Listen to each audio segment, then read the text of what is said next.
Gun ownership in America is high. According to a Pew Research Center study done last year, 4 in 10 U.S. adults live in a household with guns. That number is even higher in more red southern states.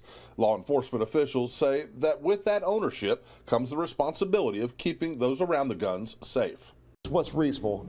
Having a loaded firearm on a kitchen counter when there's kids around? I don't believe that's a reasonable thing to do. Have you taken steps to try to secure it and that child has really gone above and beyond to try to access that weapon? Thomas Hand with Goldmine Pawn in Daphne says there are a number of safety precautions that can also be taken. They include trigger or magazine locks, lock boxes or rifle cases, and even gun safes. If kept inside the home for self-defense, they should be kept up high or otherwise out of reach of children. More important than all, Hand says, is education.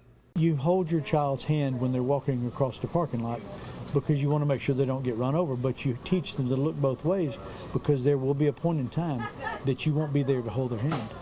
Experts say guns are such a part of today's pop culture, they're often taken for granted, and children should be taught at a young age the consequences of their misuse. If they don't know how to handle them safely and make sure that they are not pointing them in an unsafe direction, then you still have the potential for a tragedy.